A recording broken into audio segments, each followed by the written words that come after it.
What is up, guys? Back with another video. This video we're going to be going over and discussing the new Paladins update, which should be out at the end of April. Darkness and Dragons. Before I dig into this though, feel free to leave a like if you're new, subscribe. We've got a lot of really cool videos down in the future going to be coming up, and share the video really helps me out. Also, another thing I want to say before I do get into this, as you guys can probably see, I got some new, dope ass, awesome channel art, banner and profile pic. Not really the entire thing itself, but specifically the Mave render looks fucking amazing. My buddy actually did that. If you guys want to go give him a follow, I'll link his Twitter down in the description. Go give him a follow. Top quality stuff he's doing over there. Please go give him a follow. Looks absolutely fucking great, and he did an amazing job on that. So I just wanted to give him a little bit of a shout out because he's doing top quality work, and I think he really deserves it. As we're going to get into this, there's a lot of shit to talk about, man. Now, originally I actually was going to live stream the, do a live reaction today, but I really just didn't get up in time. I actually missed, the first 10 minutes of the stream because I was overslept. So, otherwise I probably would have stayed up and actually, got up earlier and actually did a live reaction to the stream. But we got a new champion, a new support champion. I don't know. In my honest opinion, he looks more like a flank, if I'm being completely honest. I really thought he was going to be a flank champion. Hopefully our next champion is going to be a flank. We're getting another support, which I'm not... I mean, I'll take it over a front line, I'll be completely honest. Corvus, a support with 2200 health. Pretty much he has it's kind of like the same thing. Like an SMG from Koga. It's kind of the same thing, but he just only has one of them. His ult fire is actually his heal. Target an ally and fuse them with the power of the abyss, healing for 350 over 0.5 seconds, and then a burst of 800 health, has a range of 150 units, which is a decent range. His ability 1, Mark of Fate. Target an ally who can be marked by fate. This ability can be used through walls, so it's kind of like a general's mark. Can only mark one ally at a time and has a range of 250 units, which isn't really as much as a general's mark. I mean, if you're building a loadout that you can... It depends on the loadout, but at base, I think it's not as much as a general's mark, so it's slightly less than a general's mark at base. Marked allies receive 55% of the healing done to other allies, so if you use Abyssal Reconstruction, they get half of that. Directly healing a marked ally will provide the following benefits: 10% rejuve, and a 10% cooldown, or a 1% cooldown on Abyssal Reconstruction. So you get a 1 second cooldown on a heal if you're healing somebody with the mark, which is kind of a cool benefit. The mark will bounce the nearest ally if they die, or will appear on Corvus' death. So, and then he has an escape ability, his mobility. I'm not really going to talk about it too much. It's pretty much just like a teleport. You throw a dagger into the wall and you teleport to it and do damage in a slow. Very cool. His ultimate, which I think is probably one of the coolest things, one of the coolest ults in the game, at least from how they showed it on the update show. It's kind of like a Sigma ult. It really reminded me of Sigma ult. They definitely took some type of inspiration from a Sigma ult. You cannot tell me that they did not look at Sigma and try to make it similar to Sigma's ult. He pretty much rises up into the air, but instead of lifting people like Sigma does, he does a % damage. He gets 60% DR and corral control while you're channeling the ability, which I think Sigma doesn't have anymore. While hovering, target the ground and call forth an explosion of energy, dealing 15% of the energy target's maximum health. So if you have a tank, it'll do more damage, or something like a squishy or something like that.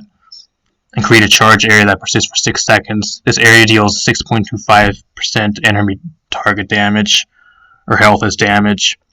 And then it has a little bit of slow, so kind of an area denial ult, kind of like a dredge ult, but just with no knockback. It just has a slow and damage, consistent damage, and % amount of damage, not like a set amount of damage. Like Dredge's ult, it's 2100, but then we have the talents. This here is where he gets kind of broken, in my honest opinion.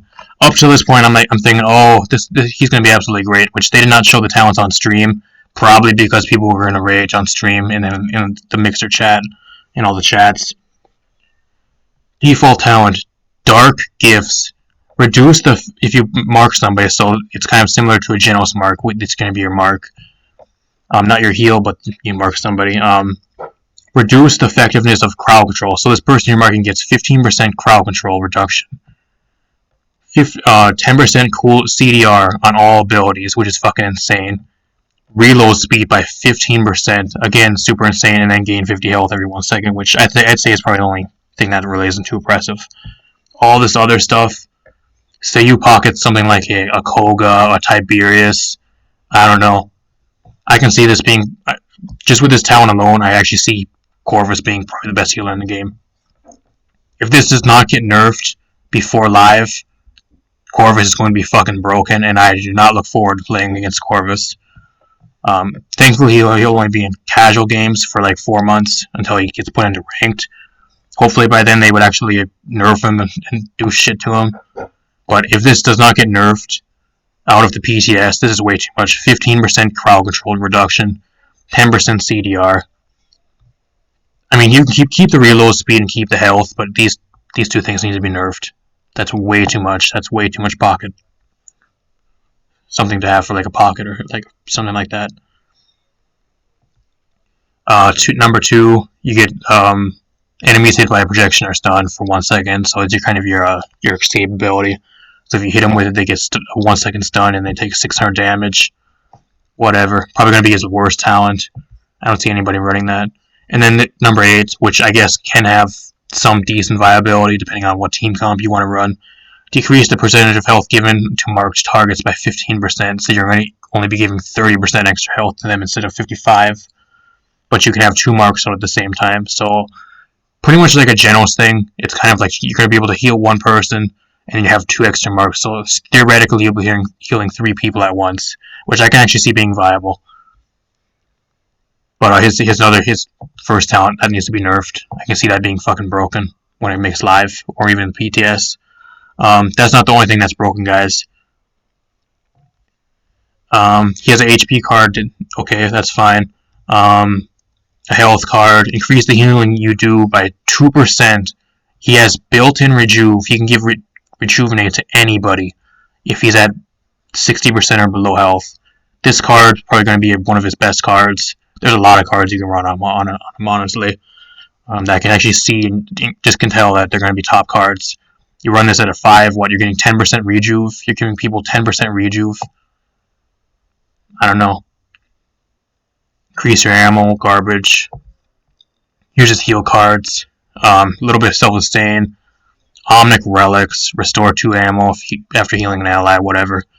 Abyssal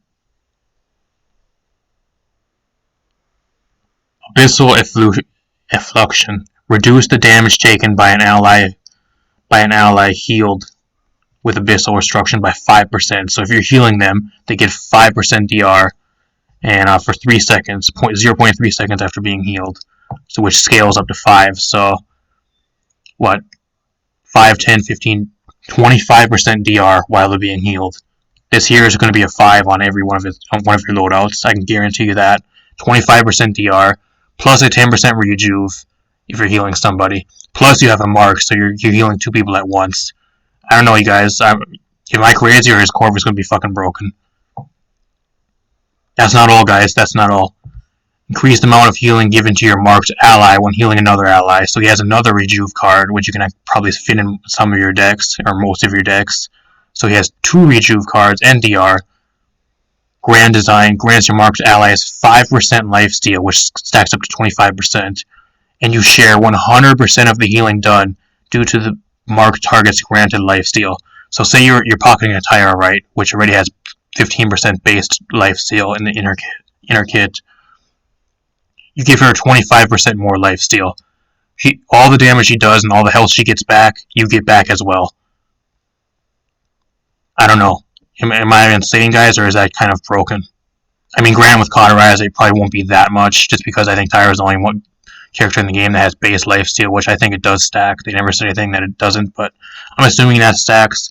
But even if you put that on something like a Rom or like a Koga, or something that's constantly doing damage like a Vivian, a Victor, something that even has like base lifesteal in the kit like Victor, even if you stack that upon him, does that stack, or is it only at base? I don't know, they never said anything, but if it stacks, I can see that being really powerful. Here's another card that's going to be running most of your decks. Grant a 50 scaling up to 250 health shield. I think it's either 150 or 200, whatever it is. Yeah, I think it's 250. Shield for an ally for 2 seconds when you mark them. So you got a mini Torvald bubble after you mark somebody for 2 seconds. If you run this card at a 5. This card here is going to end up getting nerfed. I can guarantee you that, guys. That card's going to be getting nerfed. And then you have another card. Increase the movement speed of an ally marked by fate by 3%, scaling up to 5, so 15% movement speed. I don't know, guys. He has so many fucking cards you can run. I don't know. It's going to be a thing of where you just pretty much just throw, like, what? This card, this card, this card, this card. You just throw 4 cards on the Mark of Fate, and then you run pretty much that one other card that I talked about earlier, Abyssal Effluxion. Every other card is fucking useless. He has 5 cards that you're going to be running in every one of your decks. That's all you need. The only thing that's going to be different is what you really want to have 5 and like 4 or 5 points and 3 points into. You can make like different loadouts if you want more shield, if you want more healing, whatever. I'm telling you guys right now, a lot of these loadout cards need to be probably going to end up getting nerfed. I'm not saying they need to be nerfed because he's not even on the PTS yet, but they'll probably end up getting nerfed. I don't know. Let me know in the comment section down below. Do you guys think Corvus is going to be super broken? In my honest opinion, I think he's going to be the best healer in the game. If they don't nerf him out of the PTS and they just throw him into the PTS without nerfing him, and just put him into the live game, currently from what I'm seeing and what they have here, I think he's going to be the best healer in the game. He's going to be really frustrating to go against. Then he has some projection loadout cards. I'm not going to talk about those because nobody's going to be running those. There's no reason to run those any other cards. They're going to be giving him a direct purchase skin. Whatever. They also said for the PTS that they're not going to be making as many PTS bug fixes or upgrades this time. They said they're probably going to be making a max of 2 PTS cycles to where they fix bugs or do balance instead of like 3 or 4, just because they are working from home currently. So I guarantee you we're either going to have a buggy mess or we're going to have a PTS that allows like a bunch of broken shit through into the live game coming at the end of the month. I don't know. Then you got the mastery skins, the season pass, level 50, which you can't buy levels anymore, so you're going to have to grind that Corvus up to level 50, which will probably be me because, I don't know. He seems really fun to play, probably. At least from what I've seen in the update show. We got a new battle pass, Darkness&Dragons battle pass. I don't know why they're doing this, but where does it say?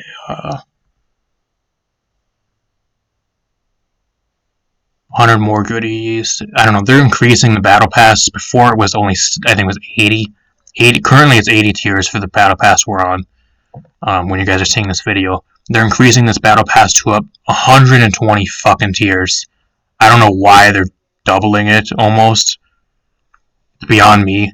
Why did we need so many fucking tiers of the battle pass? I think 80 is a perfect number. Why are they going to change it? I don't know. Unless they're planning with something that they're not able to get an update out in like 2 months again. Depending on if they have to keep working from home and they can't make everything from home or whatever when they're working, and they put more battle pass levels into the battle pass just because they won't be able to make any new content, and we'll have this update for longer than normal. I don't know, but it's kind of a stupid decision in my honest opinion. I'd rather have the 80 levels. Fuck some of the recolors, just give me the 80 levels. I don't want to have to grind for 120. They increased it from 80 to 120. Duration of the battle pass is extended, but they don't say how it's extended. So what, are we going to get an update every 4 months now? Or are they changing the update cycle again? They don't say. Or we're just not going to have it. We're going to still have an update in like 2 months, but they're just not going to add a battle pass. I don't know. I really don't know. They don't know what they're doing. They added a chest. They gave us additional rewards to both tracks, Abyssal Destruction chest, whatever. Increased number of challenges to 60. The challenges are a pain in the ass to do anyways. Some of them are easy, like 20 of them are easy. The rest are fucking grind fest, bot match, farm challenges. Not fun at all. I somehow got them all done for this battle pass within like 2 weeks, but I don't know. That's mainly because I'm unemployed and I have nothing better to do. But if I had an actual job and I didn't get laid off from my job, then I probably wouldn't even cut them done. Title rewards now granted at level 30 and 60 when total challenges are complete, whatever. Hatchlings / soft skin, whatever. Draconic Champion, Scourge of Dragons. I don't think I'll ever be using those titles anyways. Instant unlock, we got a new Victor skin, which I really don't mind. Victor's last skin he had was about 2 years ago on Halloween with his wolf skin. That was his main other skin. The other ones have all been DLC. And I guess for the season pass, I wouldn't really even consider that a skin. That's a joke. That skin's a joke. Steel Maw, loading frame, 50% boost, whatever. Decent looking skin. Strix is getting another skin. It's funny how every time Strix gets a skin, he gets fucking destroyed, and he just gets at least balance wise, he just gets nerfed to shit every time he gets a skin in the battle pass. Same thing with the Western battle pass. He got nerfed to shit, and they gave him a skin. Whatever. I think that's when he got the talent reworks or whatever. I think it was one of those when he got a skin and he got a skin and he got nerfed the same patch. Khan's getting another skin. I honestly don't know why they keep giving Khan a skin. This skin here should have been for Makoa. I can see Makoa having this skin like way better than Khan. I'm not gonna complain because it looks absolutely dope in game. It looks fucking cool as fuck. But and then Furia. Finally, we're getting another Furia skin. I'm gonna be honest with you guys. I really wanted the Abyssal Furia skin, but I'll take this. It looks fucking great, especially her recolor. Her recolor looks absolutely fucking cool. These could be colors: blue, purple, whatever. Her recolor. Look at that face paint. Oof. Probably the main reason why I'm buying this battle pass is for the Furia skin, as with many other people. Man, do I want this skin. That looks dope. We got some sprays. Avatars. This avatar here looks really cool. I might actually possibly use that. We got a death stamp. Map updates. I'm not going to talk about this very much because I really don't care. It's kind of one of those things where they're just going to throw it into the game, and it's kind of there because we've been expecting it for a long time now.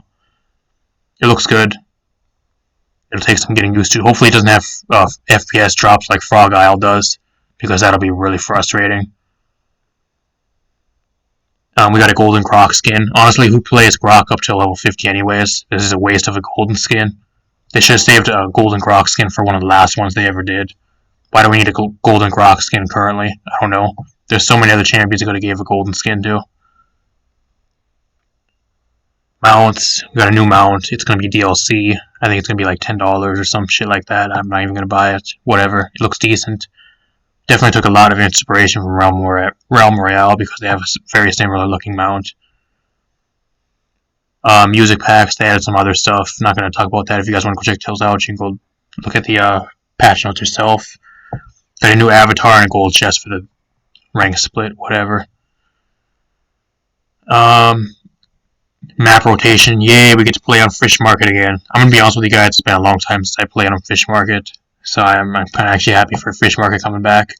I absolutely hate Frozen Guard, or not Frozen Guard, Ice Mines. I wish they would take that map out of rotation and bring back Shattered Desert. I miss playing on Shattered Desert. Here we got the balance. There's a lot to talk about as well. Ash, this here's an AOC decision kind of balance thing. You're able to toggle kinetic burst on and off now, so if you just have it up and you press the button, right now currently it just uses it right away. It'll be similar to Shaolin where you can turn it on and off with pressing a button. Very cool. I'm going to tell you guys right now, this Atlas buff here is going to make Atlas probably one of the best off tanks after this goes through, if this does not get changed. Currently, you run Chronos 3, and he has a card in this deck where if you hit somebody with setback, you get a, I forgot what it is. I think it was an 8-second cooldown if you have Chronos 3 on your big wall. Right now, after this, you have setback up, instead of 12 seconds, you have 10 seconds. Plus, I think he has some CDR on setback as well, which you can actually use. You're going to have your wall up like almost all the time. I think it's going to be down to like a 6-second cooldown. And then he has a Chronos Cannon, a 1 second charge. to get full damage. I mean, I'll take the buff, whatever. But I'm telling you guys, Atlas is going to be a very, very decent off tank now. Granted, he still gets shit on by CC, just because there's so much CC currently, but I think he's still going to be super solid. Just having the ability to throw that wall up a lot. We'll find out how it goes and see how it is on the PTS. They buff charges damage, whatever. It shouldn't have even been 200 damage anyways. It should have been a damage change that went through a long time ago. Another Amani buff, which I'm always proud to see because I play a shitload of Amani. The Frost Bomb's going down from 20 to 18 seconds, Inferno Cannon down to from 20 to 18 seconds. Very cool. So now you can even more of a reason to stack Chronos 3. I think with Chronos 3 you have those on like a 9 or 10 second cooldown. Plus she has some CDR cards if you switch your stanches and use your abilities. They're buffing Shaolin for some reason. I'm not even going to talk about it because I really don't think it's going to do anything to him. Shaolin's a god on PC, but on console he's going to be constantly overshadowed by hitscan, unless you're like a god tier Shaolin player anyways. They yet again nerf Strix in the wrong way. He did not need these nerfs whatsoever. Reduce the max ammo increase, so now if you want to run max ammo, you're going to only have 5 ammo. Right now he has 2 ammo, so you run out of you're going to have 10 ammo, so right now he has 5 base ammo. So I keep that down to a 1. That's going to be that's a huge nerf. Definitely, just because you have to reload so much more. I don't know, it's bad even the way it is. You have so many cards that you really need to where you really don't have like enough points to put into ammo. And cooled mags. Increase the time between ammo regeneration ticks 1.5 to 2 seconds. Huge nerf. What they should have did is reduce the damage on Talon Rifle. That's what Strix really needs. Reduce it down to 1,000 damage, please. You could have kept these cards the same. They don't know what the fuck they're doing. Vivian. Wow, I never thought Vivian would be on the balance list. Opportunity and Chaos. Reduce bonus damage from 20% down to 10%. Do I think this is going to affect Vivian at all? No. Vivian's still going to be a must ban, must pick, at least on console, in like every one of your games. I ain't going to do jack shit to her. She's still going to be a top tier pick. She just does so much damage, and the ability of not having to reload. So many good loadouts, lifesteal, movement speed. Not having to reload, like I said. She has so many options. She's still going to be top tier. I don't see that doing anything to her. Furia, the support that got killed this patch. Poor Furia. They gave her a skin and they fucking just gutted her. Honestly, with imbalance section. Reduce the time Wrath starts to decay by 1 second. Increase the rate at which Wrath decays 2.5 seconds every 1 second, down to 10 seconds every 1 second. So I think your Wrath meter is going to be pretty much gone in the blink of an eye now. So if you're not consistently healing, you're not going to have your Wrath meter at all. I don't know. Wrong way to really nerf her. I really don't think she needed this harsh of a nerf. And then they reduced her shield card on her. Why did they even reduce this? I don't know. Reduce the shield given to allies, which is on her heal. Mainly run this card at a 5 on your cherished builds. Reduce the shield given to allies, which was 250. Now it's going to be like a max of like 100 something. I don't know. This card didn't even need to be nerfed. That wasn't even an issue. Spirit's Domain. They actually buffed Spirit's Domain because they realized Grok's a fucking piece of shit healer. This buff is going to do nothing. He's still going to be one of the worst healers in the game, if not the worst healer. Io. I'm really happy because they actually buffed Io finally. Currently, Io she can keep up, but she's just really not fun to play for most people. I don't know. I still have fun playing her just because she's one of my favorite healers, but a lot of people say she's not really fun to play. Increase the healing every 0.15 seconds up to 150, so you get 25 more healing every tick. So that's actually a huge buff. But they decreased the maximum Moonlight from 200 down to 150, which I guess really isn't that much of a problem, just because most people are already running like the Moonwalk card anyways at a 5, and they buffed the Moonwalk card. So I say this is a huge buff for Isle. I can actually see Isle being a top tier healer, or at least one of the better healers in the game now, especially with these buffs. They buffed the Moonlight capacity card up to 8%, so you're going to be getting 40% back. I see that being a worthy trade-off. A lot more healing. Granted, it only puts you up to 190, so it's not like before having it at 200, but with the more healing, it's going to really matter. I see her being a relatively top-tier healer, or at least one of the better ones. They finally nerfed Genos. I really don't know. Decreased the range scaling down to 4% from 10%, so now Genos can't just be a pussy and just hide in the back line all game and just run away from everything when he gets in trouble. Legit, I was actually playing a ranked game earlier with the Genos. I think he was like fucking like level 100 something Genos. Legit, all he did while I was playing Koga, all he did all game was pretty much just stand in the back line. Every time I'd go after him, he'd either run away to the point where somebody would see me and I'd just end up getting killed by one of the teammates. Then he'd come back and then try finishing me off or contribute damage. Or when we were on push and going towards their spawn, he would stand right outside the spawn and just press one button. Every time he'd go up to him, he would just run into spawn. Should not be playing that way. I'm glad they're actually nerfing this card because it's really frustrating to go against. He's way too safe of a healer. Granted, he's garbage with healing numbers, but way too safe. Way too safe. Dama getting some buffs, and I can really talk about him very much just because I think it's really well warranted. It's going to be a lot more crucial on PC than it is console. I think console Dama is still going to be one of the more skillful healers if you can use him, then go use him, but if you can't aim worth shit, then you're not going to really be using him anyways. Pip, remove mid-air accuracy on potion launcher. Huge buff for Pip. I cannot tell you guys how much of a buff this is for Pip. Insane buff. And that's going to move Pip and Pepper up, or I guess they're both the same thing, but that's going to move them up a lot. Definitely really top tier. Probably one of the better blasters in the game after this buff. Bug fixes I'm not going to talk about just because you guys can check them out yourself. I'm not going to go through them all, otherwise we'd be here all night. But yeah, let me know what you guys think. Do you guys think Corvus is broken? Do you think he needs to be nerfed during the PTS? Like I said, they're only going to be doing like 1 or 2 PTS updates before it goes live, just because they're all working at home. Or at least that's what they said on stream. Instead of like the normal 3 or 4 PTS updates that they usually do. I don't know.